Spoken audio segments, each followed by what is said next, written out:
నేను 2007 నుంచి 2009 కానీ 2009 నుంచి 2014 కానీ 7 సంవత్సరాలు నేను ప్రతిపక్షంలో ఉన్న. ఇవాళ కొడంగల్కి వెళ్ళి చూడండి. ఆనాడు నేను ప్రతిపక్షంలో ఉన్న.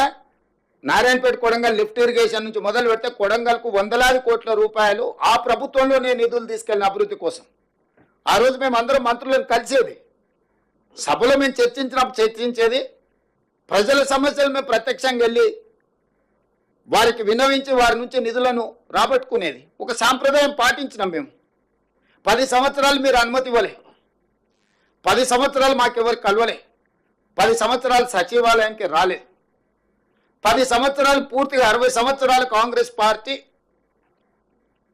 ప్రాక్టీసెస్ ద్వారా ఏర్పాటు చేసిన సాంప్రదాయాలను అన్నిటిని కూడా వారు దెబ్బతీసి అసలు పాలకపక్షం ప్రతిపక్షం అంటేనే శత్రుపక్షాలు అన్నట్టుగా అసలు కలుసుకోవడానికి వీళ్ళేది. ఎదురు పడితే ఇండియా పాకిస్తాన్ సరిహద్దులో ఇరువైపుల సైనికులు ఎదురు పడితే కాల్పులు జరిగిన సంఘటనలు, లేకపోతే ఈరోజు చైనా ఇండియా సరిహద్దులో వైరిపక్షాలు సైనికులు ఎదురు పడితే ఎదురు కాల్పులు జరిగినట్లాంటి వాతావరణం ఎందుకు చంద్రశేఖరరావు గారు సృష్టించిండ్రు?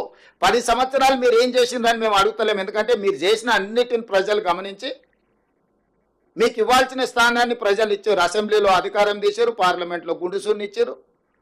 ఇప్పుడు ఏం జరుగుతుందో మీరు చూస్తున్నారు. ఇప్పటికైనా మీలో మానసిక పరివర్తన రావాలి కదా, మీ ఆలోచన విధానంలో మార్పు రావాలి కదా.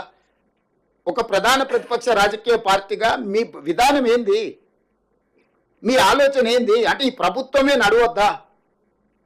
ప్రజల సంక్షేమం చేపట్టొద్దా? ఈ రాష్ట్రం అభివృద్ధి పదం వైపు తీసుకెళ్లాల్సిన అవసరం లేదా? తెలంగాణ రైజింగ్ అనే పదాన్ని మనం ముందుకు తీసుకెళ్లాల్సిన అవసరం లేదా? మీకు బాధ్యత లేదా? ప్రభుత్వం అంటే కేవలం 65 మంది కాంగ్రెస్ పార్టీ శాసనసభ్యులేనా? ప్రభుత్వం అంటే 119 మంది శాసనసభ్యులు కలిస్తేనే ప్రభుత్వము. ఒకరొకరికి ఒక్కొక్క బాధ్యత ఇచ్చిండ్రు. విధానపరమైన నిర్ణయాలు చేసే బాధ్యత మాకు ఇచ్చిండ్రు. దాన్ని విశ్లేషించడం ద్వారా సలహాలు సూచనలు ఇవ్వాల్సిన ప్రధాన ప్రతిపక్ష పాత్ర మీకు ఇచ్చిండ్రు. మీతో పాటు బీజేపీ, ఎంఐఎం, సిపిఐ ప్రతిపక్షాలను విషయాలను ప్రస్తావించడానికి సభలో అందరికీ ప్రాతినిధ్యం ఇచ్చిండ్రు తెలంగాణ ప్రజలు.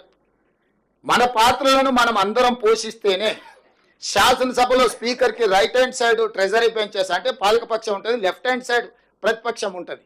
These two are equal, these two are two eyes for speaker.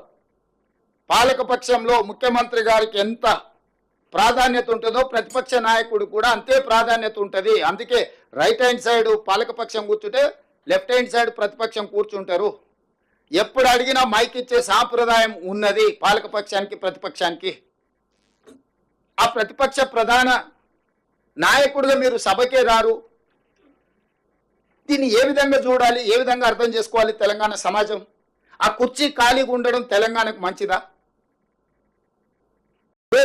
మీ అనుభవాన్ని, మీ చతురతను ఉపయోగించి పాలకపక్షాన్ని ఇరుకున పెట్టండి. చంద్రశేఖరరావు గారు మీరు వచ్చి ఇరుకున పెట్టడమే కాదు, సూచన చేయండి. మేమంతా యంగ్స్టర్స్. మీ రోజున్న మంత్రివర్గంలో తుమ్మల గారు, జూపల్లి గారు సీనియర్స్ ఉండొచ్చు, కానీ బట్టి గారైనా, నేనైనా, శ్రీనివాస్ రెడ్డి అయినా, పొన్నం గారైనా మిత్రుడు,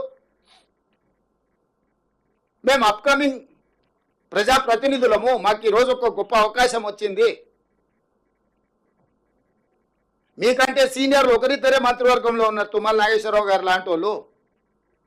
మీరు నిజంగానే మీ కేంద్ర మంత్రిగా, రాష్ట్ర మంత్రిగా, కేంద్ర మంత్రిగా, ముఖ్యమంత్రిగా, ఉద్యమకారుడుగా మీకు ఎంతో అనుభవం ఉందని మీరు చెప్తున్నారు కదా. అనుభవాన్ని ప్రజల కోసం ఉపయోగించండి.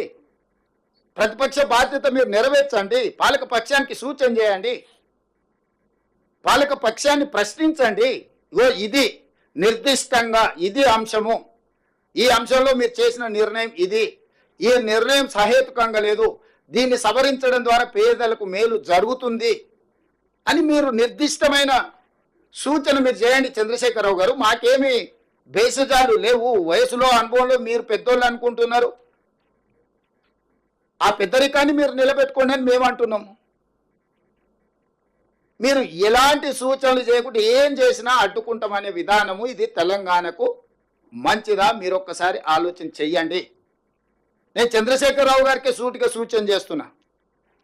మీ పిల్లలకు ఒకవేళ తెలియక అల్లర్చిల్లరుగా ఏదైనా వ్యవహారాలు చేస్తే పెద్ద మనిషిగా మీరు వాళ్ళకి చెప్పాలి కదా, కుటుంబ పెద్దగా, పార్టీ అధ్యక్షుడిగా.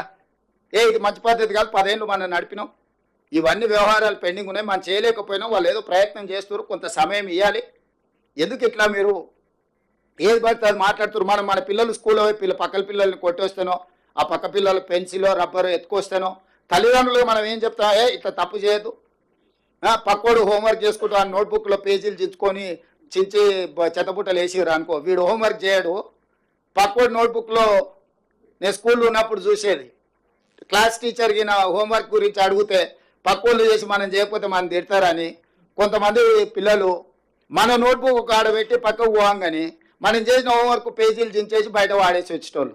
ఎందుకంటే వాడు చేయలేదు, నేను చేయలేదు, ఇద్దరం సమానమే, ఇక వేరే వేరేలాగా టీచర్ చూడదు కదా, చేసినోడు ఉంటే చేయనోడి సంగతి తెలుస్తుంది కదా. సేమ్ అట్లనే మీ పిల్లలు ఇద్దరిని మా మీదకి ఉసిగొల్పి ఎందుకు ఇట్లా చేస్తున్నారు చంద్రశేఖరరావు గారు? పెద్దరికం నీకు మంచిదా? తెలంగాణ సమాజంలో నువ్వే పెద్ద మనిషిని అని చెప్పుకుంటున్నావు కదా, మాకేం అభ్యంతరం లేదు, మీకంటే పెద్ద మనిషి కేశవరావు గారి పక్కలు ఉన్నారు. అయినా మేము ఎప్పుడు కూడా కేశవరావు గారు కూడా మిమ్మల్ని ఏమి తక్కువ చేసినట్టో లేకపోతే మీరు చేస్తున్న తప్పని ఎప్పుడు అనలేదు కదా. సో మీరు ఎందుకు పెద్దరికం నిలబెట్టుకోవడం లేదు? మీ పిల్లలకి ఎందుకు సూచన చేస్తలేరు? మీ పిల్లలు ఏంది తులువ పనులు ఇవన్నీ? ఇట్లా తులువ పనులు చేసేటప్పుడు నియంత్రించాల్సిన బాధ్యత మీకు లేదా? నేను గతంలో కూడా చెప్పినా, మళ్ళీ చెప్తున్నా, రామాయణంలో విశ్వామిత్రుడు తపస్సు చేసినప్పుడు మారీచుడు సుబాహుడు మారీచుడు సుబాహుడు అనే రాక్షసులు ఆ తపస్సును భగ్నం చేయాలని, అదేవిధంగా వాళ్ళు తయారు చేసిన అమృతాన్ని రాహు కేతు తాగేసేయాలని, అమృతం తాగితే ఎప్పటికీ బతుకుండొచ్చని, అట్లా పురాణాలలో రాక్షసులు ఉండేటోళ్ళు, మారీచులు, సుబాహులు, రాహువు, కేతువు, ఇట్లాంటి వాళ్ళని తయారు చేసి మా ప్రభుత్వానికి ఉసిగొల్పడము మీ పెద్దరికానికి మంచిదా? చంద్రశేఖరరావు గారు, మీరు ఆలోచన చెయ్యండి. మేము మిమ్మల్ని ఏం అనుమానించి మీ పట్ల మేము అభ్యంతరకరంగా వ్యవహరించింది ఏం లేదే. రాష్ట్ర అవతరణ దినోత్సవానికి మా అధికారికంగా మేము ప్రోటోకాల్ మిమ్మల్ని ఇన్వైట్ చేయడానికి వచ్చినాం. రేపు డిసెంబర్ 9 నాడు తెలంగాణ తల్లి విగ్రహావిష్కరణ ఉంది సచివాలయంలో. మా హైదరాబాద్ ఇన్ఛార్జ్ మినిస్టర్ పొన్నం ప్రభాకర్ గారు, ఇతర శాసనసభ్యులు స్వయంగా వెళ్ళి ప్రధాన ప్రతిపక్ష నాయకుని ఆ కార్యక్రమానికి ఆహ్వానిస్తారు. మీరు రాండి.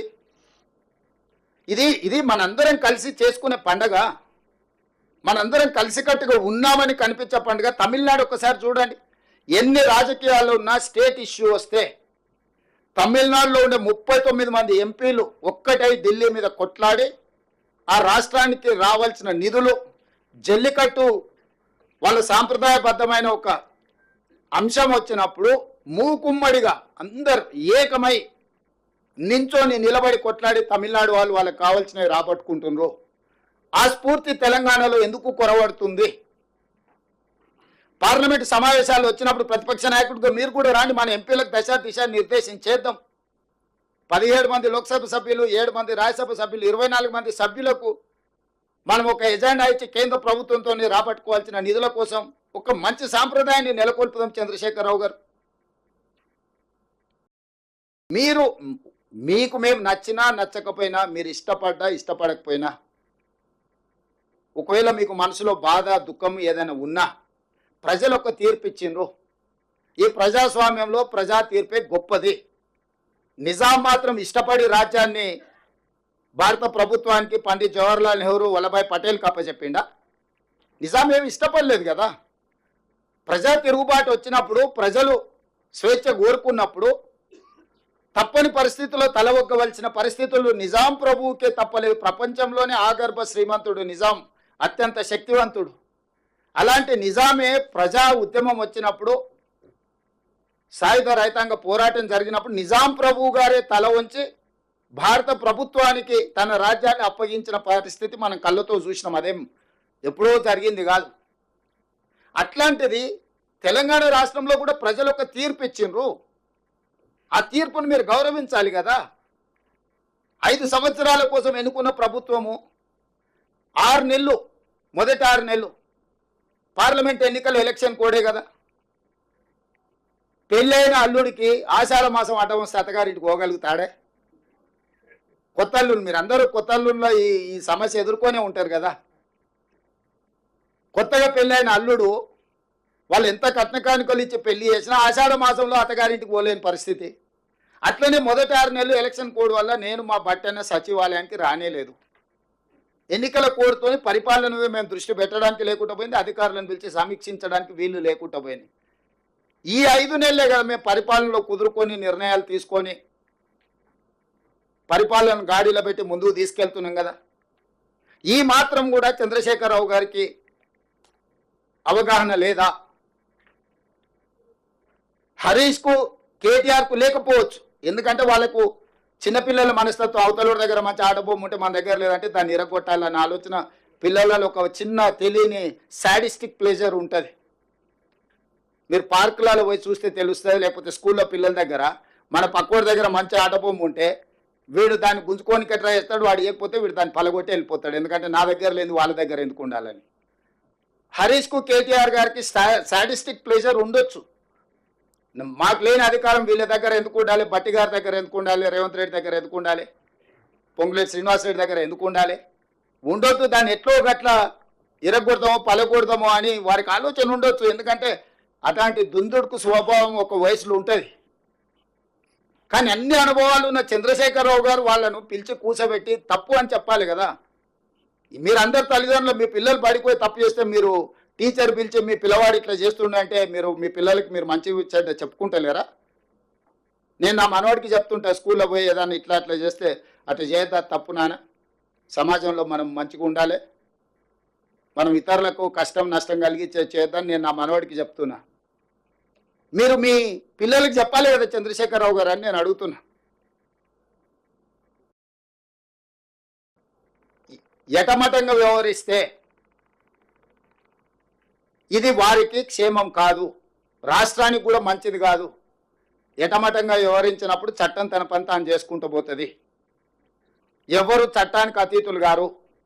డాక్టర్ బాబాసాహెబ్ అంబేద్కర్ పేదవాడి నుంచి ప్రధానమంత్రి వరకు ఒకే ఓటు హక్కు ఇచ్చి ఒకే రకమైన చట్టాన్ని ఇచ్చి ఒకే రకంగా అందరినీ దేశంలో ఉండే ప్రతి పౌరుడు సమానము అని వారు రాజ్యాంగం రాసిపోయినరు. దాన్నే మనం ఈ 75 సంవత్సరాల నుంచి అదే బైబుల్గా, అదే భగవద్గీతగా, అదే ఖురాన్గా అన్ని మతాలు దాన్నే ఒక ఆదర్శంగా తీసుకొని రాజ్యాంగాన్ని ఆదర్శంగా తీసుకొని ముందుకు వెళ్తున్నాము. ఈ సచివాలయాన్ని కూడా మా ఒత్తిడితో డాక్టర్ బాబాసాహెబ్ అంబేద్కర్ గారి పేరు పెట్టాల్సిన పరిస్థితి చంద్రశేఖరరావు గారికి వచ్చింది. అక్కడ కూర్చొని నేను చెప్తున్నా, ఈ తెలంగాణ రాష్ట్రము 29 రాష్ట్రాలలో ఒక మంచి సాంప్రదాయాలు ఉన్న రాష్ట్రంగా తీర్చిదిద్దుదాము. మా ప్రభుత్వము మిమ్మల్ని గౌరవిస్తుంది, ప్రతిపక్ష నాయకుడిగా గుర్తిస్తుంది. మీరు మీ బాధ్యత నెరవేర్చండి. ఒకవేళ మీకు ఏదన్నా మమ్మల్ని కుర్చీలలో చూడడం మీరు నామోషిగా ఒకవేళ మీరు ఫీల్ అయితే కొంతకాలం మమ్మల్ని స్వేచ్ఛగా పనిచేయని అండి. ప్రతిరోజు మీరు చేసే తప్పులను, ఈ తప్పులను సరిదిద్దడం పక్కన పెడితే ఆ అప్పులను మోయడానికి నడువంగిపోతుంది. రాష్ట్రం మొత్తం ప్రజల ఉద్యోగస్తులకు 6,500 కోట్లు జీతభత్యాలు ఇస్తే ఆయన చేసిన అప్పులకు అస్సలకు మిత్తికి 6,500 కోట్లు ప్రతి నెల కట్టాల్సి వస్తుంది. మేము చేసిందే 52,000 కోట్ల అప్పులని మేము విడుదల చేస్తే 1,00,000 కోట్ల అప్పులు చేసిందని బుకాయిస్తాడు. అంటే ఇట్లాంటివన్నీ కూడా ప్రతిపక్ష పార్టీగా మీకు మంచిది కాదు. మీరు 10 సంవత్సరాలు ప్రభుత్వంలో ఉన్నారు. మీరు ఈ 10 సంవత్సరాల పరిపాలనలో